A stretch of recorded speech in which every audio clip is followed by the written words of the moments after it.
you, yeah. What's going on, y'all?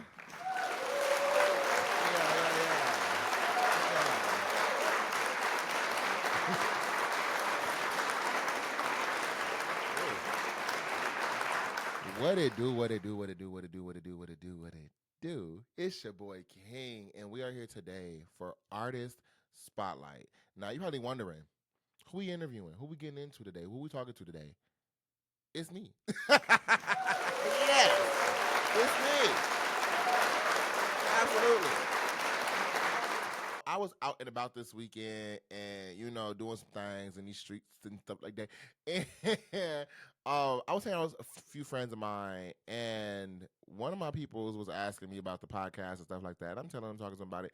And I was just talking about how I was really enjoying Artist Spotlight this season, having people on and actually interviewing folks and talking to them and, kiki and haha and talking shit, you know what I'm saying? Like getting to our thing. It's been much more fun for me this season than last season, where I was just doing shout outs to people. And she asked me, like, okay, well, where's yours? And I was like, where's my what?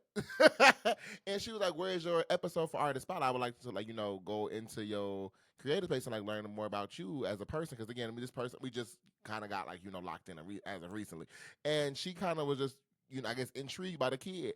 So I was like, well, I don't really have an episode, I guess. In my mind, when I get on Artist Spotlight, when I get on Royal Voices, when I'm doing a podcast, I feel like I'm talking so damn much. I feel like y'all see me so much. And I feel like with the topics we talk about, I sprinkle in my personal experience and things that I've, experienced and created and things like that. Even during the Artist Spotlight interviews, I feel like we're having a dialogue more than an interview. So I feel like, you're getting to know me through those. And she was just like, well, look at the ones that you've done recently, and you're kind of really focusing on the people that are coming in. Yeah, you're talking to them and you're having dialogue about things that you align on, but where your shit at? And I'm like, you know what? You're right. I guess I never had to sit down to, I've never given, I guess, full context outside of like YouTube. I did this before when I had my YouTube channel. I still have my YouTube channel. I just don't post on there for real. But when I used to do YouTube videos, I would, have these little check-ins with King and stuff like that to kind of make sure people knew who I was. But I guess I gotta do it in this new space. So that's what we're gonna do today.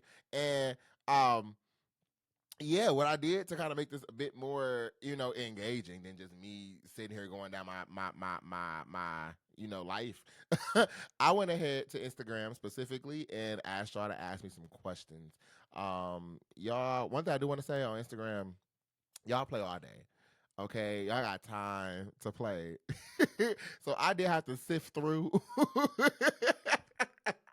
and pull out the real actual questions.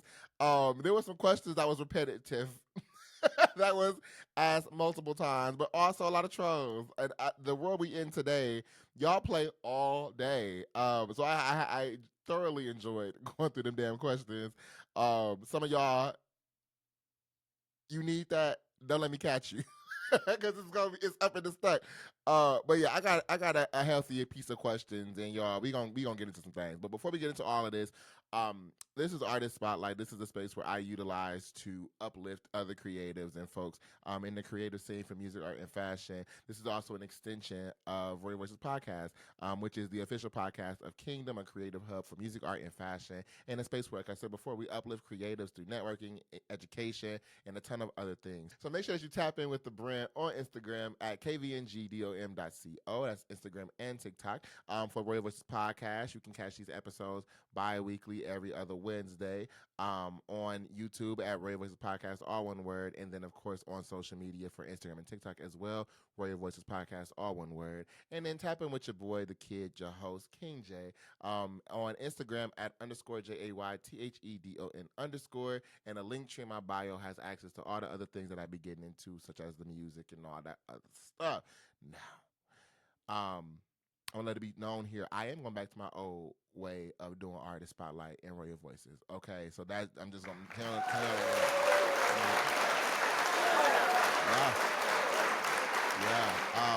yeah. I like the bi-weekly schedule I had set, and that was for a reason. So I tried it, but I think I'm gonna put it back all together in one space, make it more digestible. But what I have identified is that I like having a little bit of the pop culture stuff. Let's talk about it with King, where I'm kind of covering what's going on in the pop world and the cultural spaces. So we are going to keep that for the actual episode.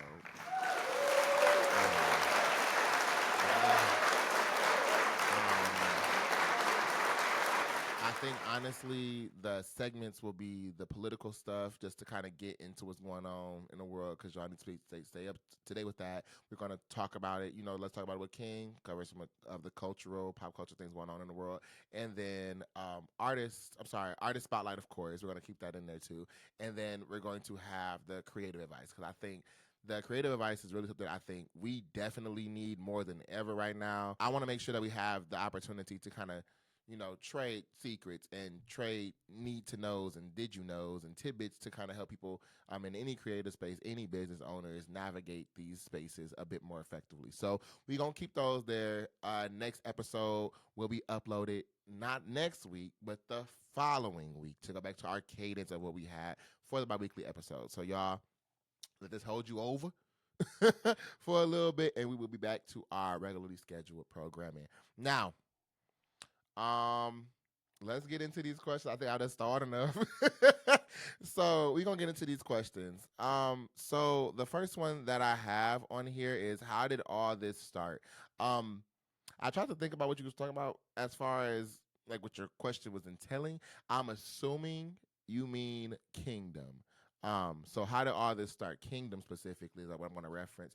Um, so I think I've shared this before in a interview I did with Canvas Rebel, and I'll make sure I post that somewhere to make sure I had never promoted that one. But I mentioned in that interview that Kingdom really came from a place of being all over the damn place. You know what I'm saying? So when I was in school, I went to college from 2016 to 2020. I graduated high school in 2016. So for 4 years, I was in school studying business and specifically finance at first, and changed it over to general business with the emphasis in human resources and digital marketing minor focus as well, or certificate, sorry, as well. And in that space, I found myself just being interested in a lot of creative endeavors. I was doing a lot of marketing, so I was doing a lot of digital, marketing, kind of creating flyers and creating social media campaigns and promotional timelines. And then on top of that, I was doing photography. And on top of that, I was doing YouTube videos where I was going and reviewing music and pop culture spaces and talking about a lot about that. Then I started writing my own music. Then I started drawing. I was doing, and I've always been a creative kid, like a creative dude in general. Um, but I just think in college I kind of started, promoting or putting that out into the social media sphere. So as time continued, I sat down. I always wanted to. The more I realized about business, the more I realized, okay, I really want to own my own space. I really want to have my own thing. Work is great. Corporate America is cool, but I don't want to do this shit forever. Respectfully. So I said, okay, how can I create a space that I give a fuck about, that I actually care about, and at the same time make a positive impact in spaces. So I started kind of making like a skeletal situation of what Kingdom would become. And I wanted a space for supporting music. I wanted a space to support artists. In general, that did visual art, that did digital art, that did musicians and stuff like that. I wanted to make sure I had a space for that, and I also wanted to have a space for fashion, because I love me some clothes, y'all. Lord, know I do, and I wanted to be able to have a space that encaptured all of that. So I made this like rough sketch thing about what Kingdom would be, and for like a year or two, I didn't really know how to implement it. I didn't really know how to go into, because the idea was so damn big. It's still so damn big.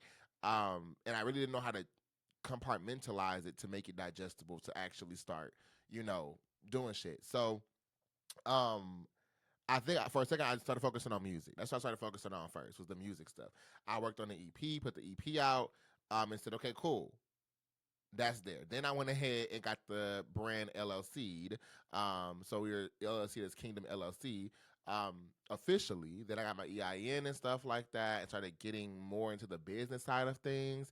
Um, and then when I moved after graduation, because again the EP came out after graduation, I should say as well. But um, I think after I kind of got the EP out, and after I, got more settled into the hometown that I'm in now for Wisconsin, for Madison, I focused a lot more on the clothing side. I got designing on that. Then I got into the podcast space and got going on that. So it started kind of slowly but surely spreading out. And now we officially have the podcast, Royal Voices, that you tuned into now. We officially have a start of the clothing space for Kingdom Essentials out now. Get your shit. We have the music out. It's only right on all streaming platforms. Uh, and then I started getting into the consulting arm of things this earlier this year with my first client with Grinder Nation. So it is like slowly but surely growing. And even though I be feeling like chaotic as hell, it's moving in a direction that I'm so excited about. And now, I can see, I have my logo, I have my brand, I have, people actually asking me, talking to me about my business and my brands and my endeavors.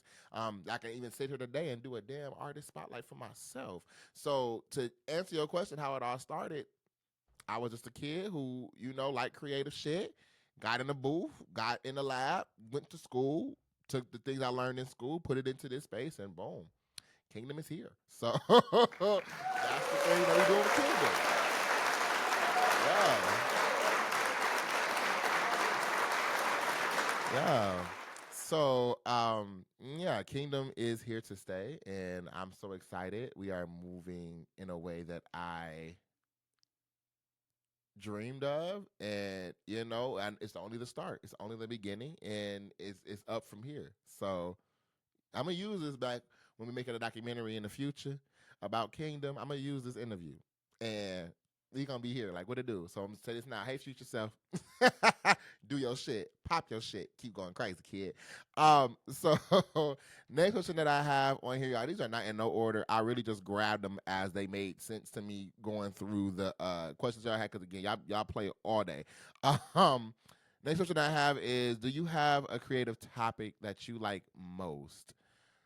Um, a creative topic that I like most. I don't think I have a creative focus that I gravitate to more naturally than others. I think I just like everything. I like music. I love the process behind creating music. I love, you know, I don't like producing. Let me start. I don't like producing. I don't have the patience. I don't have the I guess attentiveness to detail on that level. I appreciate it, and I can really get to that attentiveness when I'm writing my music and stuff like that. But making the beats, y'all, I have to commend all the producers, or my LBB said sometimes the beat makers, because you don't always be a producer. So the producers, the beat makers, the A&Rs, folks who got that sonic ear to mix, master, align, rearrange. I want to clap it up for y'all for that. That is a craft, especially when you can fine tune a sound to an artist, or create a sonic pull around the tone of a person, make it so individualistic. I love it. But I don't like creating that shit, so y'all can keep that. I like music in general. Fashion, I love putting some shit together. You know what I'm saying? Real quick, simple, to the point, but also again doing the most. I love that too. Um, Digital visual art, I love doing little shit. I like drawing. I like painting. Um, I bought some crochet shit recently. I like, I just like creative and being able to produce art and know it's something coming from a place that can't nobody tap into but me. You know what I mean? Um, so overall, I don't have I guess one that I most favorite of. I guess if I had to choose one that I would lean to more easily or more naturally, I would say it either has to be this kind of space where it's like, recording, creating content. I've always done this, even when I was in high school. I used to do stuff like this. Um, and I would say music. I think those two, writing specifically, um, are the two that I really gravitate towards out of everything. The next question that I have is, how long did it take to build Kingdom? Um, well, I would say Kingdom is still building. Okay, Kingdom is still building.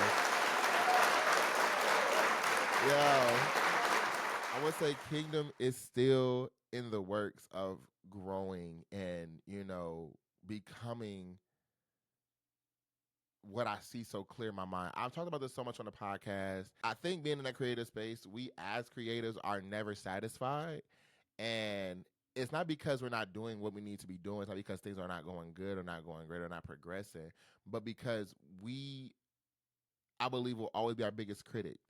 And I think you have to be in this space because, like I say, when you create an art, when you creating things, you sensitive about your shit. So I'm going to always be the biggest critic about everything, from how something looks to how lighting looks to how that flyer came out to how that song is made. I'm going to always be the biggest critic. So then that way, not only am I holding myself accountable, but when, inevitably, and in the world of social media, when hating hoes come in front of your face or people trying to, play in your face, you can decipher between hating motherfuckers and people actually giving you genuine feedback. And it's important to have that, because if you don't, you don't be around long, because you get so stuck in your ways, um, that you think you just know everything, you better than everybody all the damn time, and that's not the motherfucking case. So when it comes to where I see this going, I think I'm going to be building for some time, but that's the commitment I'm putting in behind Kingdom. You know what I'm saying? I put a lot of money behind this. I put a lot of time behind this. I put a lot of energy behind this. I get up and do shit. Girl, I'm working right now. Laptop open, no meetings, checking emails while recording. You get what I'm saying to you? Like you gonna have to coordinate all of that. And I believe it's something that you truly want. You're gonna put that work in behind it. So I feel like Kingdom is still building. I've been at this now for about officially maybe 3 years. Um, but the idea has been with me since 2018, 2019. Um, so I think really after the pandemic, like 2021, I want to say, is where I started taking this real serious and getting behind it and, investing in myself. Um, so Kingdom's still building. We still got things to do, things to grow, things to learn. Um, and I'm excited about the journey itself, and I'm excited about where we're going. But, I'm grateful and so appreciative that, people are now pouring in to engage, and that alone is a blessing. That alone shows I'm doing something, and it's showing me even more and fuels me even more that what I have coming in the future gonna surpass my wildest idea, my wildest dream, my wildest thoughts. So, yeah, Kingdom's still growing. We're gonna be in this bitch long to stay. Okay. Cool. All right. So the next question I have is, hey Taylor, girl, it's my girl. Where is the music? Sachin voice. so, um, where is the music? Sachin voice. Y'all know who Sachin is. If you know, you know. Sachin voice. You need to be in the. You need to be in the booth. Where's your music? You have music to put out. Ooh. Sachin. Where's the music, y'all? It's in the works. It really is in the works. Y'all know what? I'm gonna be transparent because we family. I'm gonna just be transparent, y'all. I thought music, like for real, making music was some easy shit. This it's not. It's not. Um, the music thing. But let me clarify. It is easy to make music. Okay, it is. Now, what's not easy is making good music. What's not easy is making relatable music. What's not easy is making some shit that stick, but if you are hoping for it to, excel beyond SoundCloud, beyond YouTube, beyond the world of TikTok, it takes some time to put in behind this. Okay. Now, I'm working on a few things. Like I said before, I'm my biggest critic. So even when I did It's Only Right, that project, I believe it was about 6 or 7 songs on that EP. That project started out with 18 songs. Okay. And when I put it all together, I was like, okay, boom, we got 18 songs. Are you going crazy? Your playlist gonna be wild. I started having people playing it, and I started listening to some of the OGs around me and stuff like that. People who done did this before, and they was like, "Well, why don't you, dissect it a bit and create different projects from these songs?" I'm like, "What you mean?" They like, "Well, you got 18 songs on here, divide it up. You know what I'm saying? 6, 12, 18. That's 3 projects right there. You could make a whole 3-part trilogy." And I said, okay, cool. So you're right. That makes okay, and that give you more content, more catalog, and a bit more opportunity to spread your music out, get a bit more creative behind things, stuff like that. Now, I put that EP out with the 6 or 7, there's 6 songs on there, I believe, 6 songs. I loved it putting it out. Okay, um, but I've sat with those songs for damn near 3 years. And when it comes out to the public, it's fresh, brand new to y'all. But to me, been there, did that. Been there, did that. Gonna always love it, but been there, did that. And because them songs are so old, the other 12 songs I removed, I don't even like no more. I don't even like no more for real. And it's not because they're bad songs. I just think timing wise, it's off now. You know what I'm saying? So what I've done was I went back first to those other songs I removed from that project, and I re-listened. And it was a few. I'm like, okay, I could take these out and fine tune them to today, and play with these a little bit more. And I think they're gonna be good. I love these songs. Yes, but then in that process, I got to writing new music. So writing new music, I see the growth from that first project to now, because the first project came out in 2022, I want to say. Um, we're in 2025 now, so that was 3 years ago. Crazy, truly crazy. Um, but the new music I've been writing since last year, November, I really like this new music, and I like the sound. I like the way it's being approached, and the music is so versatile. It's some hip hop up in there. It's some R&B up in there. It's a little bit of pop up in there. It's a lot going on, and I think I'm still in the early stages of my music journey where I'm finding my sound, finding what I do best. I love rapping, y'all. I love talking my shit. Okay. I got my little personas identified, Papi Frio, you know what I'm saying? Real big by his money. Mob boss mentality. Like, what the fuck what you saying where my money at? And if you ain't got it, your legs is gone type shit. Give me your mama type shit. That's Papi Frio. Jada Don, very, flamboyant. The more, I believe the more gay side of me, yeah, as a person. He's much more out there, witty, like, comical, clowning, like petty, shady, messy, Jay the Don.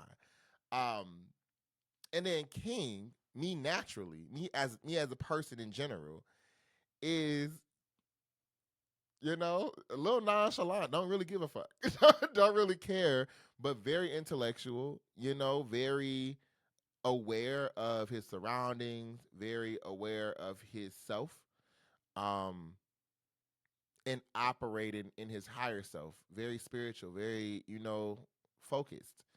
Um, and I love that I've been able to compartmentalize all of that, but that's just the rap. That's just in rapping.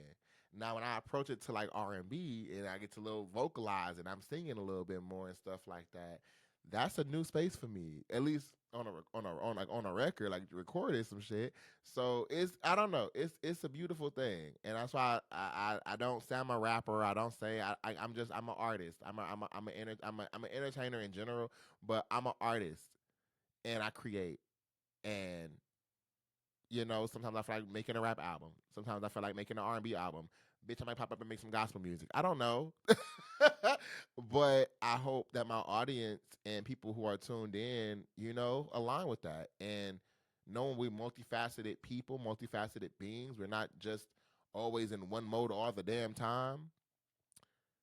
I know my next things will encapsulate all of that and give energy to folks in a variety of stages of life and moods and genres.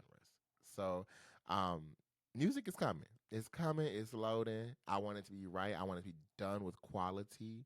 I want it to be attentive, and I want it to be intentional. Um, yeah, music is on the way. And this time, because y'all, that first project came out, I ain't promote a damn thing. I put that bitch out and said, all right. Y'all got it. Y'all got it. Enjoy. I was done. But I have to be able to give the time, the energy, and the right focus to that when it comes out. And I will be having some singles and stuff dropping soon. Okay, I will. I will. I will. Just to, cause I've been asked a few times where the music at, and we're getting to it. It's coming.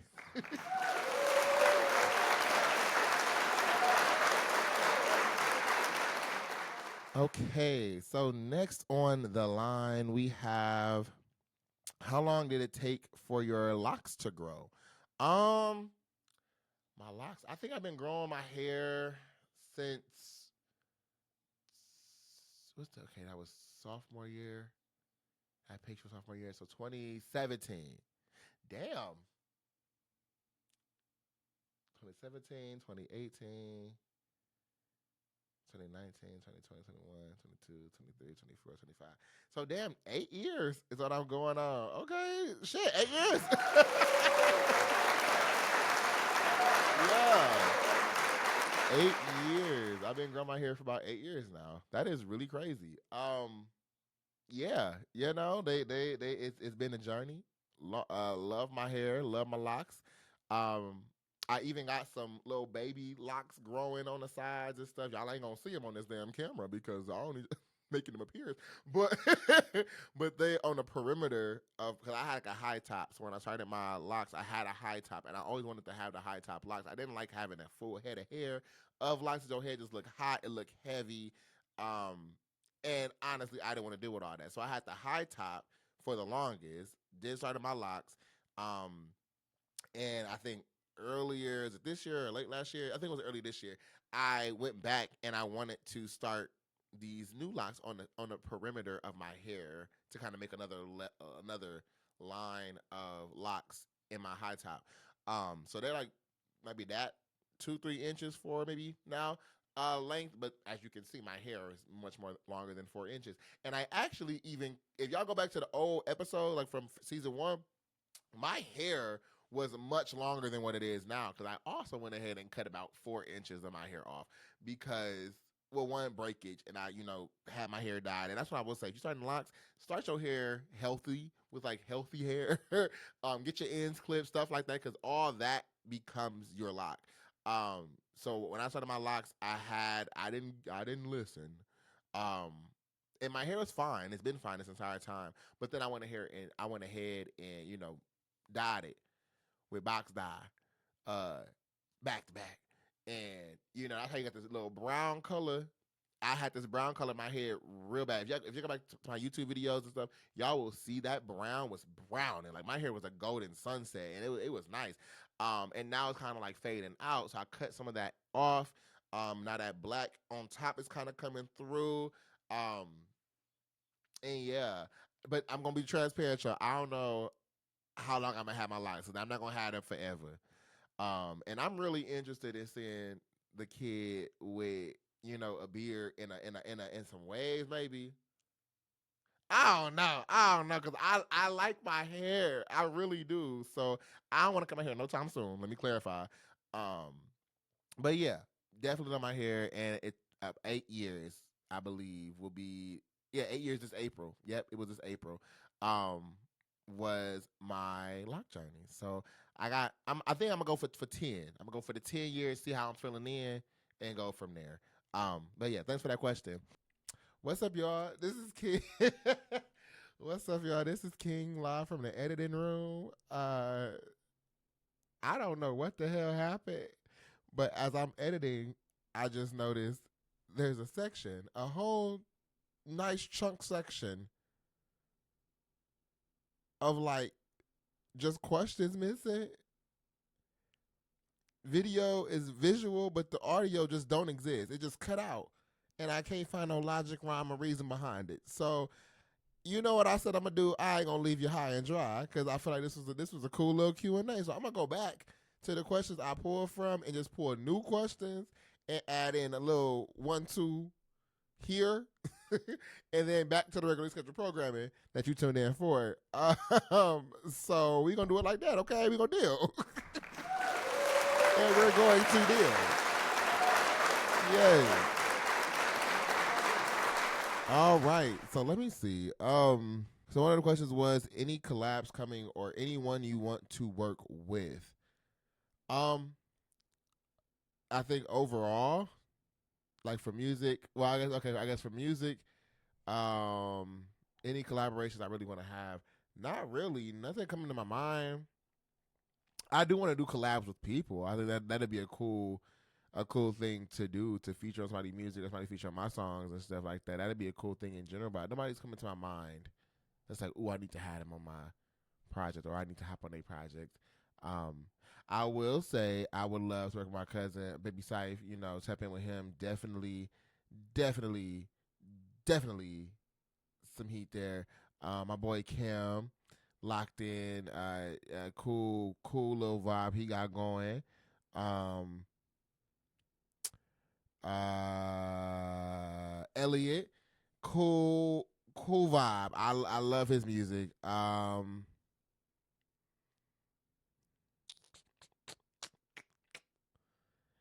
Yeah, I guess locally, that's what's coming to my mind. I will say overall, of course, Nicki Minaj. I gotta get that in before she retire for real, for real, for real, for real. She be doing these little hiatuses and stuff, and I think she be meaning it, for those time beings, and she always gonna come back a little bit, but I know one of them hiatus is gonna be a you thought I was coming back like Rihanna, like she gonna just vanish, and be like, yeah, y'all got it.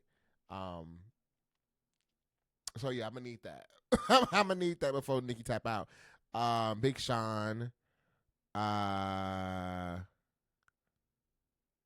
uh, Tiana Taylor. That'll be a vibe. Tiana Taylor for sure, and Sir.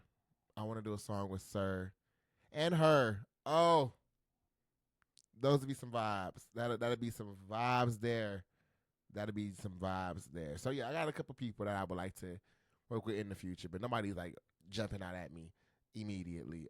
So yeah, that's for the music list. Now, collectively, artistically, um, or even event wise, I want to do a lot of stuff with people, and I think that's what the nature of Kingdom is a creative hub for music, art, and fashion. So I'm always looking for folks to tap in with, lock in with, considering partnerships and stuff with, considering um, large scale events with, considering showcases and stuff with, performances and stuff with, a lot of things. So people that you've seen on Artist Spotlight could be great go-tos. People I want to tap in with, lock in with, stay locked in with. um, and I think it's going to continue to expand, grow, and become a collective. So as more people lock into Kingdom, you're gonna see more collaborations and engagements in a variety of ways through the brand. So yeah.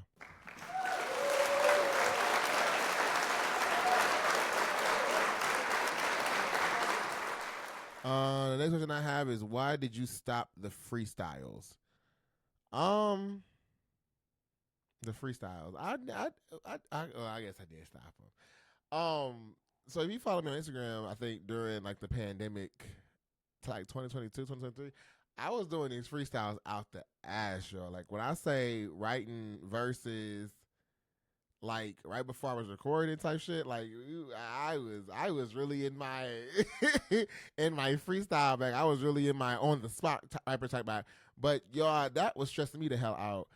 It was fun to do. It was very fun to do, and I think when I had the downtime to actually sit down and do freestyles and stuff like that, it was fun. But I think over time, I just put my energy more into creating full music, like full concepts and full thoughts. Now I still can get in that bag. Don't get me wrong. I love me a good freestyle. When I hear a beat every now and then, I'm like, ooh, I should just do a quick little 1-2 on that. But yeah, there was nothing specifically that stopped it. I might bring some back. I may have a little 1-2 up in me. But again, I like putting the energy into the full songs. I feel like with the freestyles, I gotta take time out my day now and do that separately while doing the other writing space. You know what I'm saying? But it's fun. I like freestyling for sure. Lil Wayne new project, Carter 6. Yeah, I might have a little a little playtime on that one. On that, I might have to get a little bit on what was that one song? I'm blanking on it. I forget their name, but it's two of them. It used to be three of them, but it's two of them. Use a pauser. Yeah, I don't know. I gotta lock in. So freestyle may be a thing again in the future. But I'm putting a lot of the energy into the projects, and I hope you tune into those and get the same satisfaction, because those be more flushed out and thought out.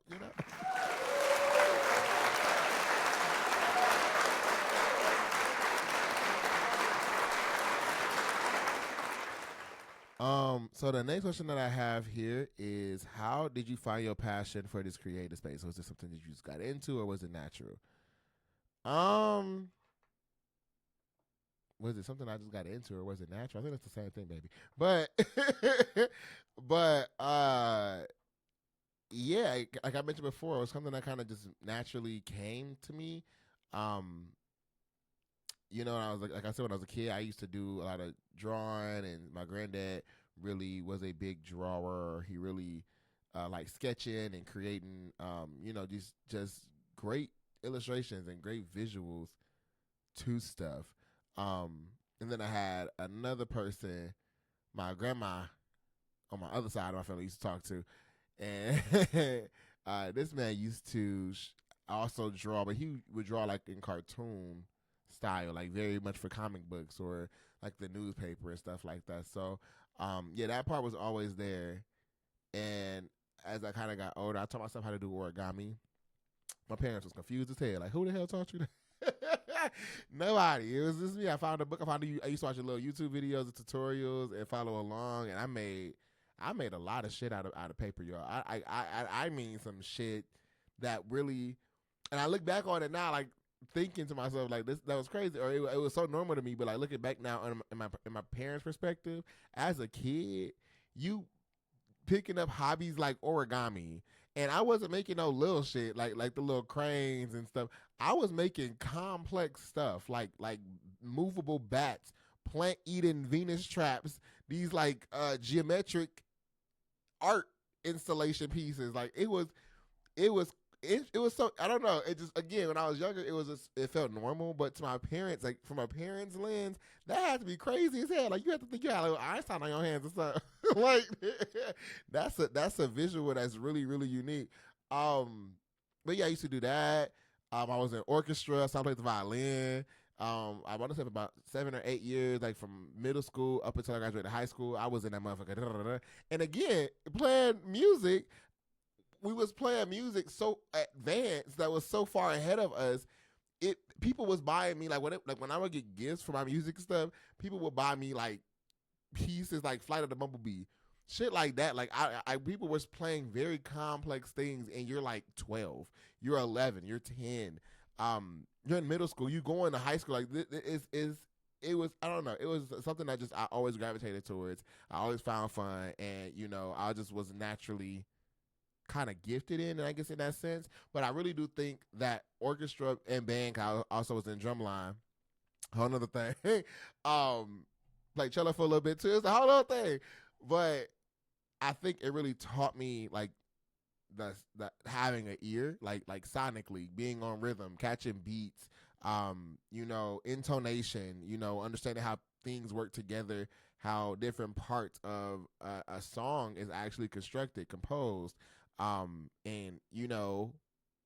how to create emotion and invoke, energy from the song that you're playing. So it was just a thing that I think I really needed and is useful for today, and I put that into my music that I do now. So the music part is interesting, the visual design aspect is interesting, and it's just, I think it all branched from some innate gifts I was just blessed with, but I think a lot of it was, me being involved in artistic things and, the arts. So be important to have the arts in kids' schools and, teach them motherfuckers how to play a little xylophone or two, how to draw a quick, self-portrait or something.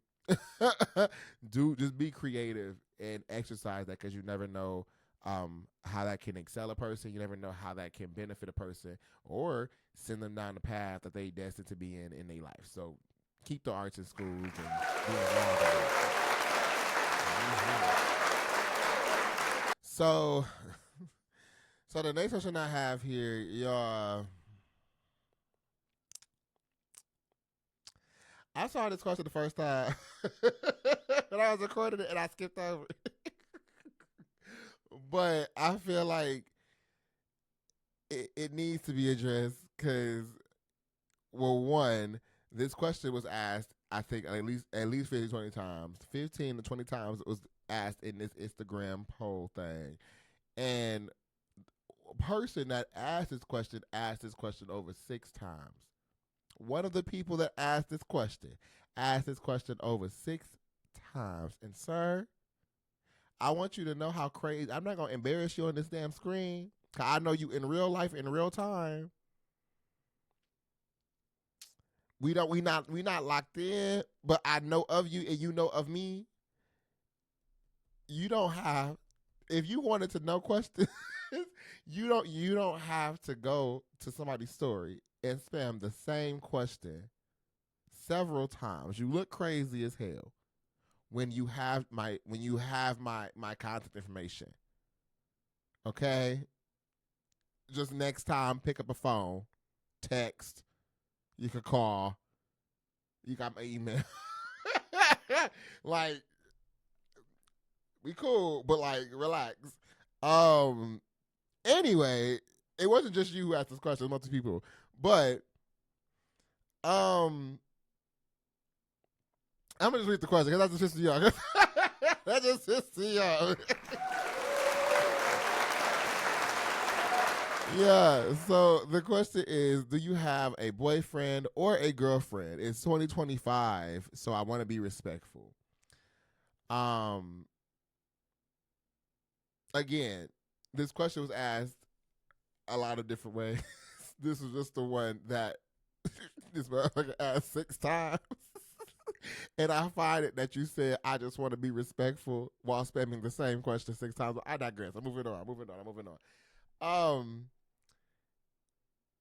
Again, this question has been asked all my life. Because people be, again, trying to get into my sexuality. And all my life, I had to fight. All my life. Since high school. Child. Since high school. Folks was on my ankles. And I mean, like, like really in my business.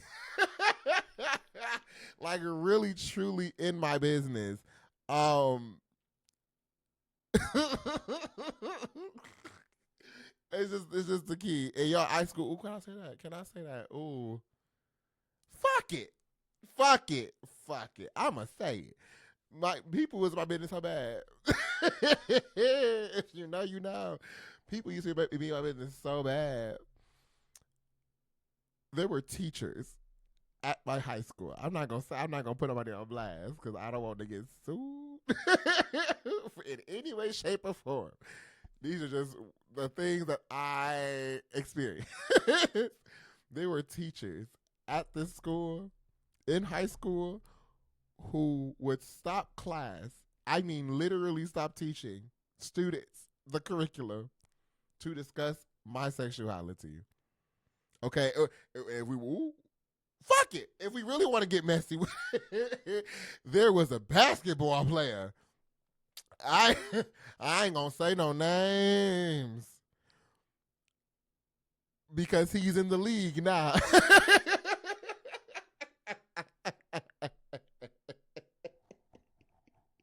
He is in the league now.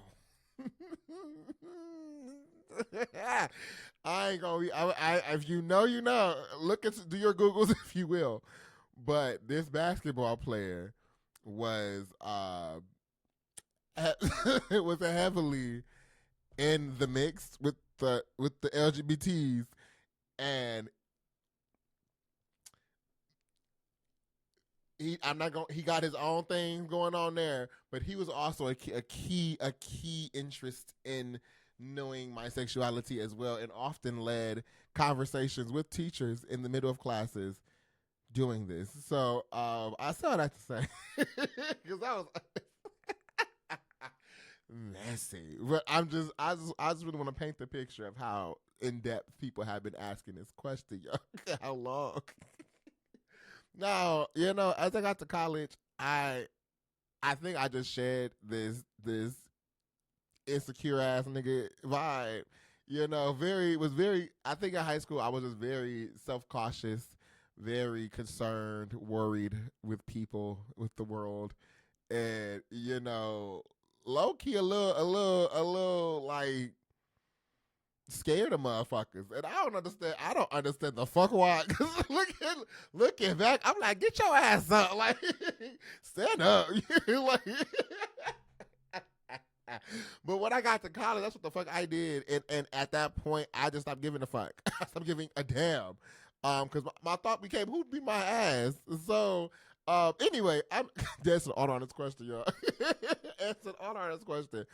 I've told people I'm bisexual. I've told people I'm straight. I've told people I'm gay. And, and for honesty, y'all, live on the air, live from the editing room. I don't think I give a damn. I don't. Well, let me. Yes, I feel like that. Like, I don't care. Like sexuality, I don't put thought into this in my day to day. I really truly don't. But let's flush it out because because this been a thought in my mind for the last like two, 3 months. Um. Okay, so like I find people attractive, right? And I'm gonna bring it to the audience. Maybe I bring it to the audience. I find people attractive, right? Men and women. I find people so fine, like so attractive. Like, damn, fuck, you look good as shit. Just fuck. And sometimes it's just physical attraction. Sometimes it's sexual attraction. But like, I'll start talking to people or going on dates with people. And again, this is usually more men than it is women. I just noticed with the girls because I be thinking with the girls, I'm like, they're my girls, you know what I'm saying? But every now and then, I be on that time like, what you trying to get into, like for real? And it's not consistent. It's not consistent, but it be there, and it happens. It just happens where it's like, damn. that nigga in me jump up like, all right, hold on, let me. Oh, like hold on, let me get into it. Um, but it's inconsistent, and then with niggas, it's like I could think you the finest shit, finest motherfucker in the room, but then you start talking, and like that, I'm just like, ew, get away from me immediately. um, and that's why I be saying in my music, y'all. Like one of my new, one of my new songs, I say, I can get it, but I'll let the nigga cop it for me. Don't want your chick, but I won't stop her if she rubbing on me. You know what I mean? Like that, it just be that. But I've also noticed I just don't. Once we start talking, I get bored instantly, and I really have like come to grip with this these last few months because like over my entire life of talking to people, the little relationships that I have had, it's like I'm bored, and I don't I don't know what that is, why that is, but I can find people attractive all day. I would say, yep, that nigga fine. Yep, shawty fine. Yep, yep. It was a fairy, but we start interacting, communicating. I am ready to get the fuck ASAP. Like, get out my face. I'm bored. This is dope. I said it in one of my songs. For Seeing Green, the Seeing Green freestyle. I can't fuck these bitches. I can't fuck these niggas. No, wait, like I said in my Seeing Green freestyle, it's always fuck these niggas. But I can't fuck these niggas. I can't fuck these bitches. Where your aspirations? Don't ask conversations. I don't want relations. Raise your expectations. I don't know what the fuck it is. You know what? So this is what we gonna do. Because we have the power of AI now. I'm finna go to Chat GPT.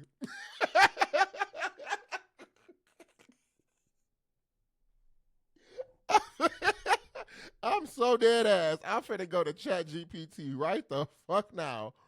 Hold on, live from the editing room. Child, at this point, hold on. Let me.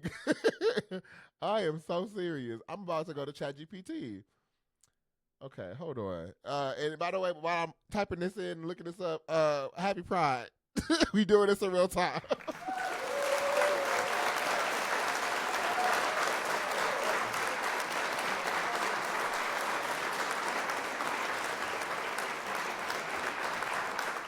All right. So I asked ChatGPT. Y'all, I pay for this, so you know ChatGPT locked in for sure. I asked it, is it a sexuality to find people attractive but not want to date? I believe that's what I'm trying to say. That's what I. It, that's what it sounds like I'm trying to say. And it says yes. What you're describing can fall under a few different labels. Oh Lord.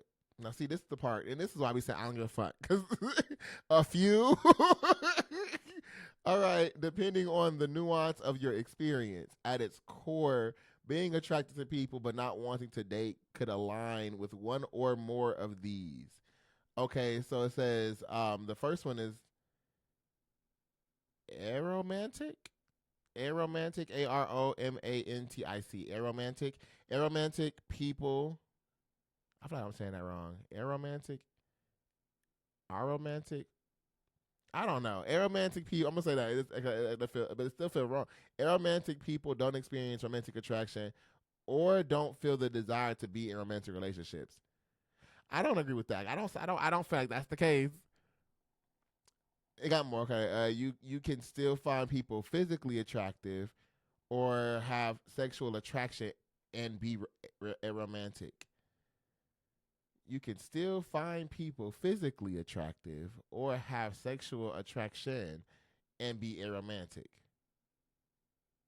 How can you be aromantic, which is people don't experience a romantic attract. If you don't experience romantic attraction, but you can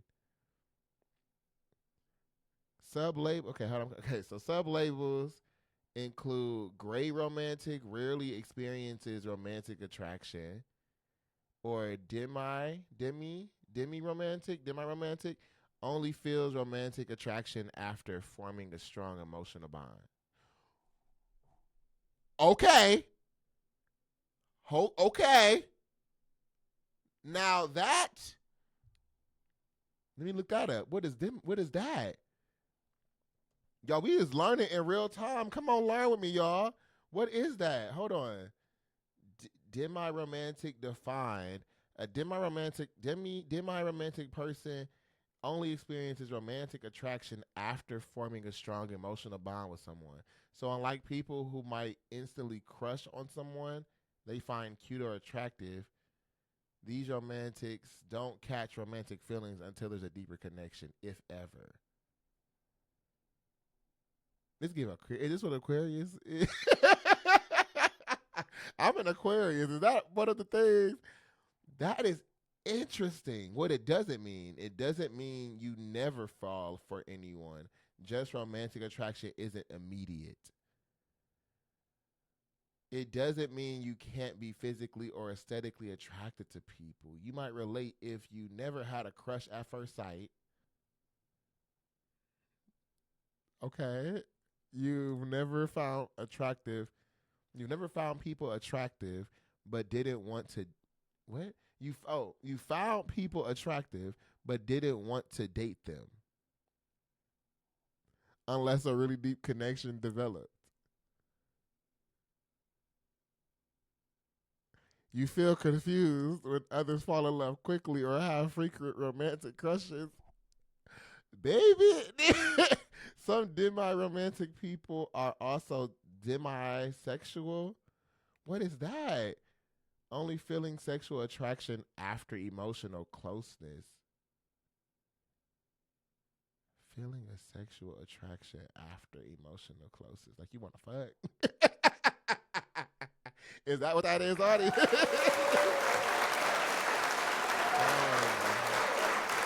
But it continues, it says, but you don't have to be both. It's totally valid to be demi-romantic and still experience sexual or aesthetic attraction right away. Interesting. Well, bitch, I done learned some shit today. Hell yeah. Hell yeah. That sound about right. That sound right my alley. Because you still like people. You just don't want to, be on that talk. I just noticed when I'm on these little apps and stuff or talking to people in public or going on dates and stuff, folks be on that time. People be on demon time quick. And I've always been like, why? Why? You don't know me. I don't know you. I could be a serial killer. You could be Jeffrey Dahmer in this bitch. I don't know. You don't know. You don't know my name. And you on that time of time. That's crazy to me. But maybe it's that. Well, shit. Happy Pride. Y'all have it live on the air in front in living color. I guess I was at this point in time. I'm not 100% claiming. I gotta look more into this sexuality, but it sounds like I'm a demi-romantic, but also aromantic. So there you go.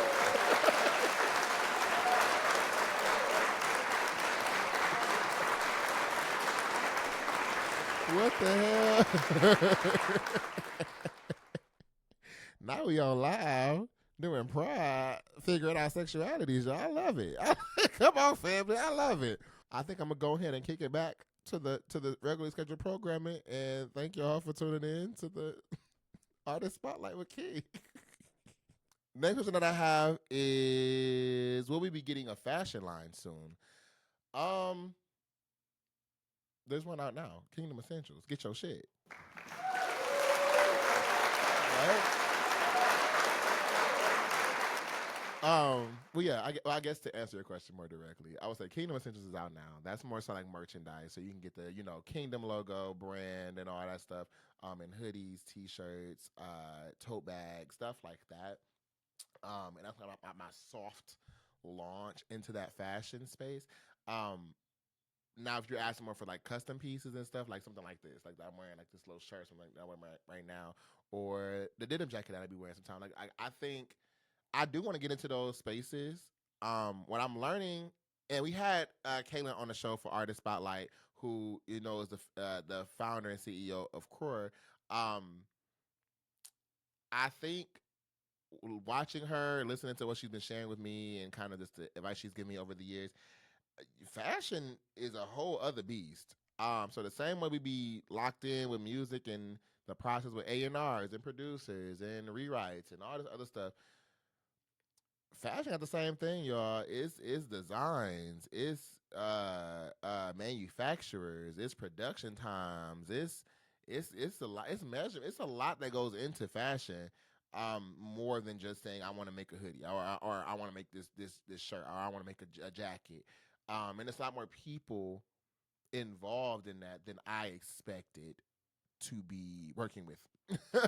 And it's also a lot, if you want to make it of quality, a lot of upfront costs associated with creating those things too. So I do, have my similar to Kingdom how I did before, my skeletal kind of in the works and how that all would kind of come up. I have hella designs out the ass.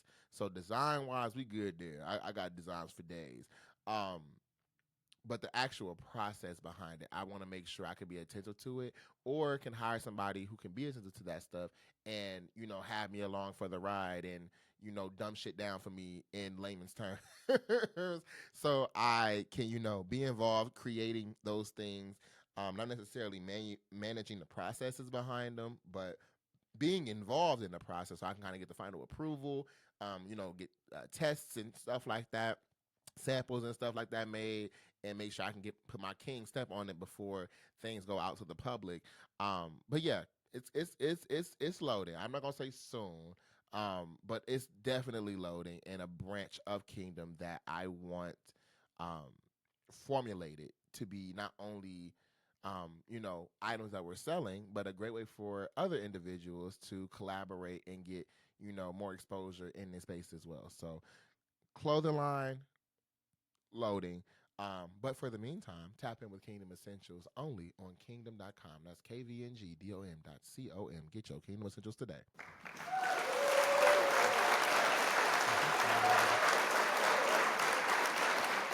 So the next song that I have, or next song, LOL. The next, the next question that I have is your favorite song on your "It's Only Right" EP. My favorite song on the It's Only Right" EP.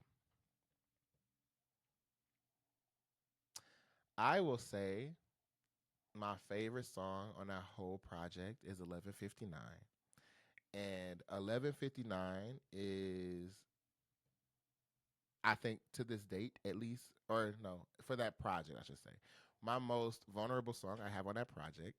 Um I think that year of making that project, so much was happening in my life. That was the year my grandparents passed away. That was the year I kind of got into a little romantic team for a little bit. That was the year, well, two. Um, it was just a lot going on. That was the year I started kind of getting into Kingdom, started kind of reflecting on a lot of stuff, and 11:59 really had a lot of, even when I recorded it, had a lot of emotion behind it. And I never had a song like that made me, feel that way. Um, and I like that song the most specifically because of the opening, where my grandma is on the beginning of the record. Um, and my Grammy, she was a person that really poured into my family, poured into me, my sister, poured into the community. Um,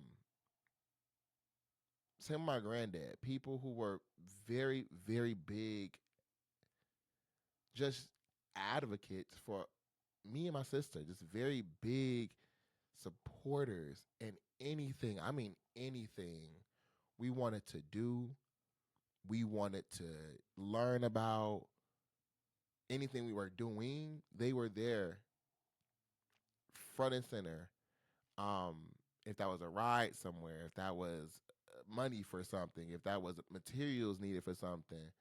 Um, my grandparents was just they were very, very cool people.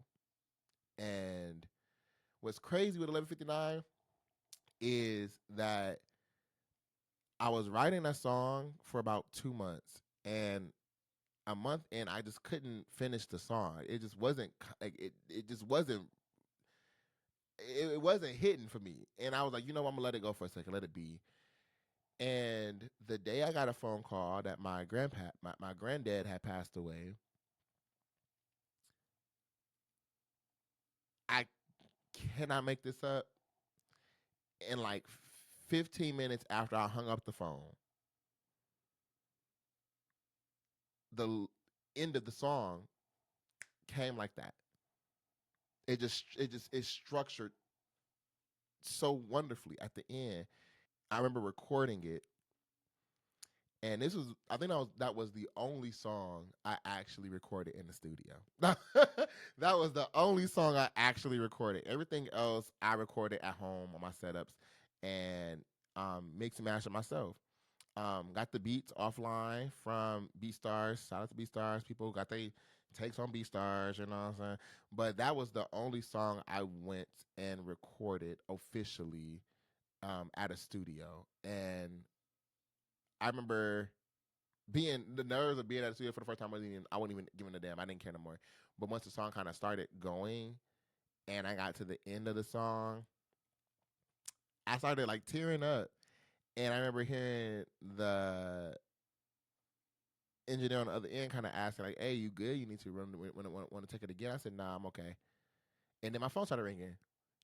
And that's the crazy part. So at the end of that song, you'll hear, kind of like this cut out from the beat, because I did that whole song in one take.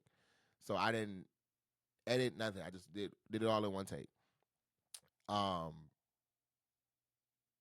and at the end of the song, you hear me kind of like step away for a second, and it kind of caught me, catch my tears, kind of sniffling and stuff. And I say, "No, keep it. We good."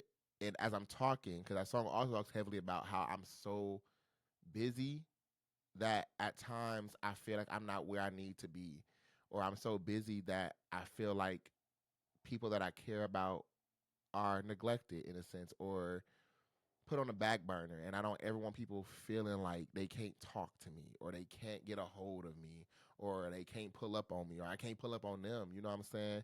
I've lost a lot of friendships, a lot of relationships in general with people, simply because I'm doing too much, and my communication has not always been the greatest, and I'm improving on that. But I think that song really helped put that into perspective. And that last part of the phone, my phone started ringing while we were recording.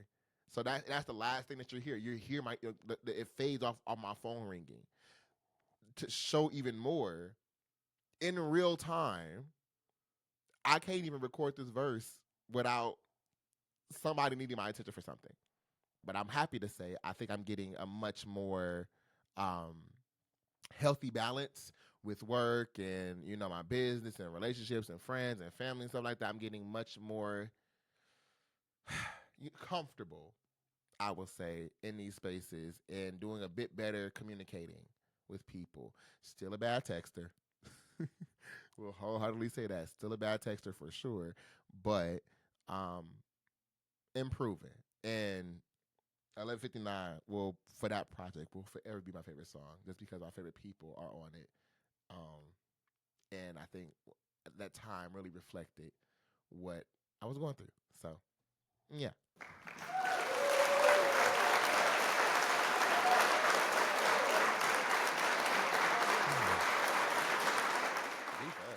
That was like a heavy question. questions. Jeez, I ain't even go out left. My bad. Back to the vibes. So we're gonna answer like one or two more questions. I feel like I've been recording for a minute. It's been an hour, 17 minutes. So we're gonna get into maybe two more questions.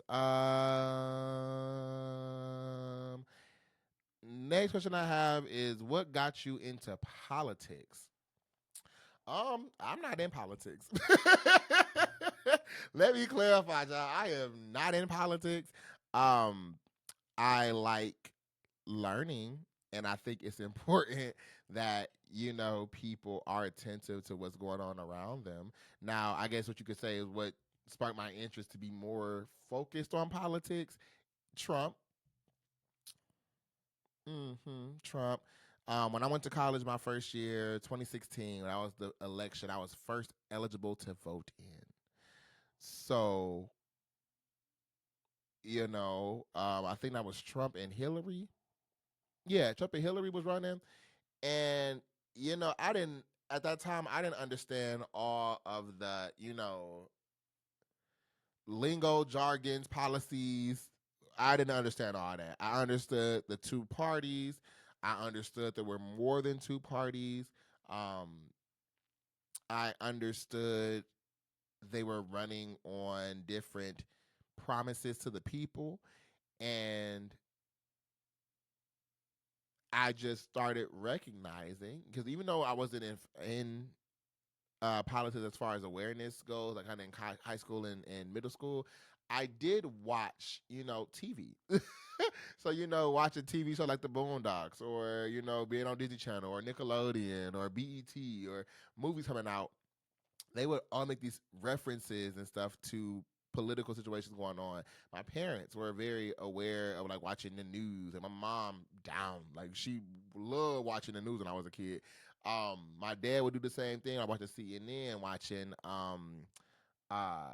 we had a thing called a Wisconsin 12 News that and this is again before social media was really.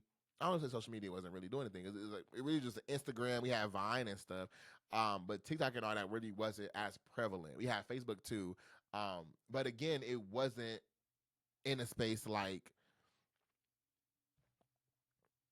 so heavily today. Um, but that gave me an understanding that people be believing in some crazy shit, and we have politicians that will back some crazy shit. And when Trump got introduced into the space, it was just it was so interesting to see a man get bolstered up in a political setting doing the shit he was doing, saying the shit he was saying. You know what I mean? And people had no problems with it. Like him saying grab women by the pussy or by the vagina or whatever. Nobody, of course, women had an issue, but to see women still supporting him was crazy. Him mocking people who were disabled on national TV, like making like gestures and shit during speeches, and nobody said shit. Crazy. It was just the shit he was doing and saying was wild. And I truly, truly, truly thought he was not going to win that first election. And I remember going to a watch party my freshman year. We were watching this, and I remember going to bed. I'm like, okay, yeah, he ain't finna win. Just let me know in the morning how this go. I get up, and y'all, it's silent. It is dead silent. That day, my friends are already in classes and stuff because I had later classes in the day. So I'm getting up, getting dressed. My roommate not in the room. He gone. My floor kind of quiet. But it's like this awkwardness. I get my book bag on. I'm going to walk to my class. The outside felt silent. Like the birds felt like they wasn't chirping. I'm looking around like, what the fuck is happening? And I'm like, oh yeah, let me go check the lectures. I put my phone up and I see Donald Trump won. I'm like, oh damn. Okay. Damn. Again, not thinking how crazy it is, but it's bad. The first class I go to, and this was I don't say calculus. Yeah, calculus course. I came in, I sat down, Me and other students sitting there looking around like, where the professor at? It's like 5, 10 minutes after class has started. He is not here. Y'all, I kid you not, 15, 20 minutes into class, he runs in, says, class is canceled for the day. I'm going to build a bunker. And he left. So we sit there like, okay, what the fuck? So that at that point, that was when I started. Because mind you, this man he had to be easily in his 40s, 50s. Like he had life on us. So in my mind, I'm like, okay, if this grown ass man, this grown ass white man, let me clarify, is freaking out, maybe I should go learn more about what's happening. Um, I didn't vote for Trump, but let me be clear, I never had, never will, because that motherfucker's crazy. I voted for Hillary. I did. But that made me want to learn more about what he was so concerned around. And once he left, Biden came in. Biden, old as hell, loved some Kamala. Biden did a few things that I really didn't agree with either. And then the next election came up versus Trump and Kamala, and that was where I started getting really attentive because I noticed the shift from Trump's first campaign to this one, and this campaign became very reminiscent of white nationalism on a grand stage, like on a whole level that didn't exist before. And the commercials that was being shown in advocacy of Trump, the things he was campaigning on, the way people felt emboldened to just act on racist, misogynistic, homophobic shit. And then of course the fucking insurrection on January 6th. What the hell? So this time I started thinking like I was in high school again. Like, okay, when we reading about, civil wars and World War II and World War I, stuff like that, there's always a mention of there being a spark, there being a fuse, and then there being a tipping point, or something's boiling and there's a tipping point. That was what I saw the insurrection to be, was like a spark. It wasn't, they got arrested for a little bit, but I saw in real time, you have people willing to break into government buildings and destroy shit, harm people with the intentions of killing people. All because this man lost an election? We in danger. If that's willing to happen and he gets in, what's going to happen now? And where we at now, we're going to talk about this on the next podcast episode, but the riots and stuff going on in LA right now, people are not going to just stand and let you kidnap people. I don't know. And I'm going to say this because it ain't got nothing to do with the Q&A. I just got to say this real quick. Before the next episode, ICE is fucked up. ICE has people who are wearing hoodies, shades, masks, no identification, no name badges, no type of formal introduction, who are snatching people off the street, putting them in vans, and driving off. That's the Gestapo in modern day time. You are mobilizing the Army, Marines, Navy. You're using the military against protests. If I ain't say it before, I'm gonna say it now. We in dangerous shit. This gives it's not giving, it is authoritative in nature. It's a constitutional crisis. You have a administration saying fuck the checks and balances. They gonna do whatever they want because Trump said so. The comparisons to Nazis and Hitler are not crazy. The only difference between Trump and Hitler right now is we ain't got no visible gas chambers. But I would love to ask y'all and ask for you to consider when people are being put on planes and no one knows who's on these planes, no one knows their legal status. They've just been put on planes because their last name happens to be Lopez, or because they happen to speak Spanish, or because they look like immigrants who are here illegally. When you put people on a plane and send them to countries they've never been to, not from, and you send them to camps, and you send them to prisons with some of the world's most dangerous criminals, people who've been murderers, kingpins. What do y'all think is happening?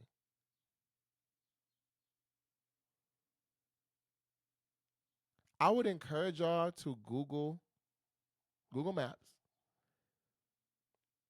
I believe it's El Salvador. That prison that they've been sending people to in El Salvador. Look it up. And zoom in, scroll to the back, and tell me what you think you see. I believe we're going to look back on this time in the next 20, 30, 40 years when Trump dead and gone, because he old as fuck, so he going to be dead and gone. When his administration is phased off, because they going to phase out. Because I really believe the Republican Party is setting themselves up to never get elected for another position ever again unless Trump and friends do some corrupt shit to the Constitution and all the other stuff to enforce their power. We're going to look back on this and ask the same questions we asked people of Nazi Germany. How the fuck did y'all allow a bitch with a handlebar mustache to convince y'all to murder, harm, and segregate people just because you didn't like them? And I would encourage us now to be protective. Continue to protest. I'm all for it. Peaceful protest, absolutely. Absolutely. But when people look at California and say, well, why are they destroying things? That's the same shit during the Black Lives Matter movement. Why are you destroying your own communities? Why are you throwing rocks at police cars? Because people are getting kidnapped in broad daylight and then justified by the federal government. I've been asking the question for some time now. What do you do when you're trying to have a conversation, when you're more than willing to speak and talk to people who are not trying to listen to what the fuck you say? They don't care what you say. They don't care what you convey. What do you do then? So I'm sorry if some vacations are being put on hold because you don't want to be around all of that. But the way y'all looking at California, I would encourage you to think about your own state. Think about your own city. Think about you. It may be Hispanics as a focus right now, but if you're a person of color,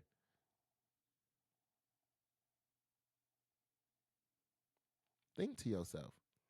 Really, and my white people out there, specifically my Trump supporters, look at what's happening. A lot of y'all, like I said on the last podcast, are racist.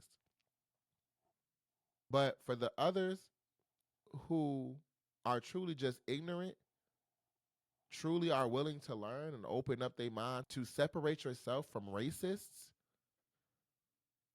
I'll make it clear as day right now. When you can recognize You are supporting a felon. You are supporting a person who is on Epstein's list, according to his own aide, Elon Musk, for documents you still ain't seen the light of day yet for. When you are supporting somebody who has told you to your face he don't give a fuck about you, when you can break away from that support, I have hope for you. I'm letting it go. But yes, to answer the question, Trump is the reason why I got involved in politics. And I'm going to continue to stay on some politics. And we're going to continue to have politics mentioned, talked about, discussed in Kingdom space. And really want to make sure people understand how the shit happening in the world, whether you ignore it or not, is going to impact your day to day. That's what I am saying when engaged in politics. This shit impacts us, whether you know it or not. And I would rather y'all be informed, at least a little bit, to go ahead and start researching and learning and making, actual critical thought behind the decisions that impact you on a day-to-day basis. So that's why we're in politics. And that's why we're going to continue to stay in politics.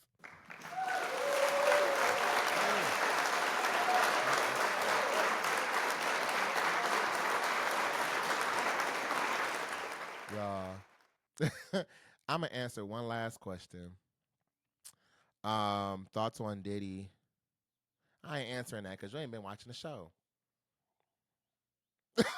We ain't been watching the show. If you want my thoughts on Diddy, go ahead and watch the last few episodes of Royal Voices. Okay, get into that.